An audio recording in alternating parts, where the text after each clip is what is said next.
வணக்கம். மகளிர் உரிமை தொகை விண்ணப்பம் குறித்த ஒரு புதிய அறிவிப்பை வெளியிட்டிருக்கிறாங்க நம் தமிழ்நாடு அரசு. ஸோ இது குறித்து ஒரு முக்கியமான அப்டேட் நமக்கு கிடைச்சிருக்கு. அதுதான் இந்த வீடியோவில் நம்ம ரொம்ப கிளியராக பார்க்க போகிறோம். ஸோ வீடியோவை ஸ்கிப் பண்ணாமல் ஃபர்ஸ்ட்லேருந்து லாஸ்ட் வரைக்கும் பாருங்கள். அப்போ தான் நான் சொல்ல வர தகவல் என்ன அப்படிங்கிறது உங்களுக்கும் புரியும். நம் தமிழ்நாடு அரசு பார்த்தீங்கன்னா வெகு சிறப்பாக இந்த கலைஞர் மகளிர் உரிமை தொகை திட்டத்தை செயல்படுத்திட்டு வந்துட்டு இருக்காங்க. விரைவில் பார்த்தீங்கன்னா மிக பிரம்மாண்டமாக இந்த திட்டம் விரிவாக்கம் செய்யப்பட உள்ளது அப்படிங்கிற ஒரு அஃபிஷியல் நியூஸுமே நம்ம கிட்ட சொல்லியிருக்கிறாங்க. இதுவரைக்கும் பார்த்தீங்கன்னா இந்த திட்டத்தில் பயன்பெறாத தகுதியான குடும்ப தலைவிகள் உள்ளிட்டோர் இந்த திட்டத்தில் சேர்க்கப்பட இருக்கிறாங்க. அது மட்டும் இல்லாமல் இந்த ரீசன்ட் டேஸில் புதிய ரேஷன் அட்டை வாங்கின நபர்களும் இந்த ஒரு ஸ்கீமில் சேர்க்கப்பட இருக்கிறாங்க. இப்போ நடந்து கொண்டிருக்கிற இந்த ஜூலை மாதத்தில் வருகிற 15ஆம் தேதி முதல் என்ன பண்ணுறாங்கன்னா தமிழ்நாடு முழுவதும் நடக்க இருக்கக்கூடிய உங்களுடன் ஸ்டாலின் அப்படிங்கிற ஒரு சிறப்பு முகாமை நடத்த போகிறாங்க. ஸோ அந்த முகாமில் நீங்கள் கலந்துக்கிட்டு உங்களுக்கு இதுக்கான தகுதிகள் இருக்கா அப்படிங்கிறத நீங்கள் ஃபஸ்ட்டு செக் பண்ணிக்கோங்க. அதுக்கப்புறமா பெண்கள் கலைஞர் மகளிர் உரிமை தொகை திட்டத்தின் மூலமாக மாதம் ரூபாய் 1000 பெறுறதுக்கு நீங்கள் விண்ணப்பம் கொடுக்கலாம். இதுக்கு தேவையான ஆவணங்கள் என்னென்ன தேவைப்படுன்னு பார்த்தீங்கன்னா உங்களுடைய ரேஷன் கார்டு, ஆதார் கார்டு, உங்களுடைய photo, passport size photo, next பார்த்தீங்கன்னா உங்களுடைய பேங்க் பாஸ்புக், அப்புறம் உங்களுடைய மொபைல் நம்பர். கட்டாயமாக மொபைல் நம்பர் உங்களுடைய ஆதார் எண்ணோட இணைக்கப்பட்டிருக்கணும். ஸோ புதிய நபராக நீங்கள் இந்த திட்டத்தில் விண்ணப்பிக்க போகிறீங்க அப்படின்னா கண்டிப்பாக இந்த ஆவணங்கள் எல்லாமே கட்டாயம் நீங்கள் வச்சுருக்கணும். அப்படி இல்லைனா கலைஞர் மகளிர் உரிமை தொகை திட்டத்தில் நீங்கள் விண்ணப்பிக்க கண்டிப்பாக முடியாது. அதே போல் கலைஞர் மகளிர் உரிமை தொகை திட்டத்துக்கு நீங்கள் விண்ணப்பிக்கணும் அப்படின்னா ஒரு சில விதிமுறைகள் உங்களுக்கு இருக்குது. அது என்னன்னு பார்த்தீங்கன்னா முதியோர்கள், ஓய்வூதியதாரர்கள், மாற்றுத்திறனாளிகள் மற்றும் HIV உள்ளிட்ட வாழ்வியலை முடக்கக்கூடிய நோயால் பாதிக்கப்பட்டவர்களை கொண்ட குடும்பத்தினருக்கு சில விதிவிலக்குகளும் கொடுக்கப்பட்டிருக்கு அப்படின்னு சொல்கிறாங்க. ஸோ இந்த கேட்டகரியில் நீங்கள் வரீங்க அப்படின்னா இதை கொஞ்சம் கவனமாக பார்த்துக்கோங்க. அவர்கள் அரசின் வேறு எந்த திட்டத்தில் பயன்பெற்றாலுமே இந்த திட்டத்திலும் அவங்களுக்கு பயன்பெற முடியும் அப்படின்னு சொல்லியிருக்காங்க. என்னன்னு பார்த்தீங்கன்னா முன்னால் நம்ம இதே ஸ்கீமுக்கு நம்ம அப்ளை பண்ணும்போது ஏஜ்டு பர்சனாக இருந்தால் அப்ளை பண்ண முடியாது. அதே போல் OIP வாங்குறவங்களாக இருந்தால் அப்ளை பண்ண முடியாது. அதே ஒரு ஹேண்டிகேப்டாக இருந்தாங்கன்னா அப்ளை பண்ண முடியாது. HIVயால் பாதிக்கப்பட்டிருக்காங்க, அதுக்காக அவங்க ஏதாவது நிதியுதவி வாங்குறாங்க அப்படின்னா அவங்களாலையும் அப்ளை பண்ண முடியாது. ஆனால் இப்போ இந்த விரிவுபடுத்தப்பட்ட இந்த ஒரு ஸ்கீமில் பார்த்தீங்கன்னா நீங்கள் என்ன பண்ணலான்னா நீங்கள் ஏஜ்டாக இருந்தாலும் சரி, OIP வாங்குறவங்களா இருந்தாலும் சரி, நீங்கள் ஹேண்டிகேப்டாக இருந்தாலும் சரி, இல்லை HIVயால் பாதிக்கப்பட்டு அதுக்காக ஏதாவது நீங்கள் ஒரு ஓய்வூதியம் வாங்குறீங்களா அப்படின்னாலும் சரி, இது சம்பந்தப்பட்ட எந்த நபராக இருந்தாலும் நீங்க மறுபடியும் அப்ளை பண்ணலாம். உங்களுக்கு அந்த ஓய்வூதியமும் வரும். இதுவும் இந்த 1000 ரூபாய் பயனாளிகளாகவும் நீங்க இருக்க முடியும் அப்படின்னு சொல்லிட்டு கவர்மெண்ட் தரப்புல இருந்து ரொம்ப தெளிவா சொல்லியிருக்காங்க. அண்மையில கூட நம்ம தமிழ்நாடு அரசு இந்த திட்டத்தில் 3 விதிவிலக்குகளை அறிவிச்சிருந்தாங்க ரீசன்ட் டேஸ்ல.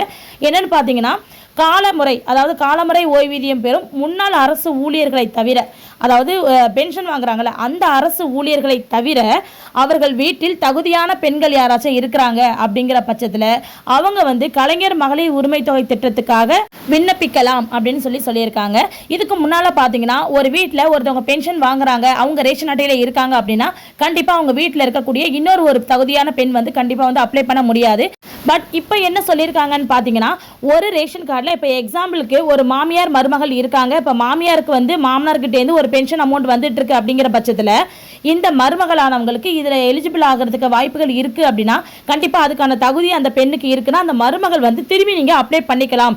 அதாவது மாமியார் ஆல்ரெடி பென்ஷன் வாங்கினாங்க அப்படிங்கிற பட்சத்தில் மருமகள் பேரில் இந்த 1000 ரூபாய் ஸ்கீமுக்கு நீங்கள் அப்ளை பண்ணிக்கலாம் அப்படின்னு சொல்லியிருக்காங்க.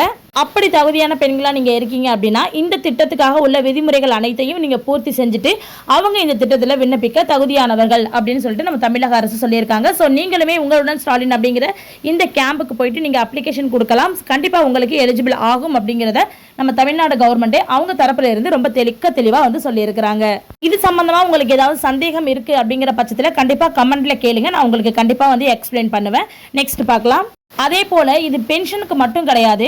வீட்டில் இப்போ மாமியார் மருமகள் இருக்காங்க அப்படின்னா இப்போ மாமியார் OIP வாங்குறாங்க அப்படிங்கிற பட்சத்தில் போன ஸ்கீமில் அந்த மருமகளுக்கு இதில் அப்ளை பண்ண முடியாது. ஏன்னா குடும்பத்தில் ஒரு நபர் ஓய்வூதியம் வாங்குறாங்கன்னா இன்னொரு நபரால் இந்த மகளிர் உரிமை தொகைக்கு அப்ளை பண்ண முடியாது அப்படிங்கிற ஒரு விஷயம் இருந்தது இல்லையா.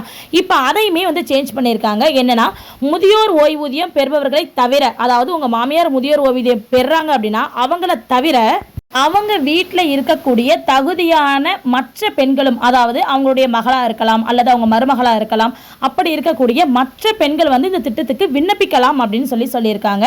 ஆனால் இது தொடர்பாக பொதுமக்கள் மத்தியில் ஒரு தவறான கருத்து ஒன்று நிலவிட்டு வந்துட்டு இருக்கு. அது என்னன்னு பார்த்தீங்கன்னா ஓய்வூதியம் பெறுபவருடைய பெயர் ரேஷன் கார்டில் இருந்துச்சுன்னா கலைஞர் மகளிர் உரிமை தொகை திட்டம் கிடைக்காது அப்படின்னு சொல்லிட்டு பலர் வந்து நினைச்சிட்டு இருக்காங்க.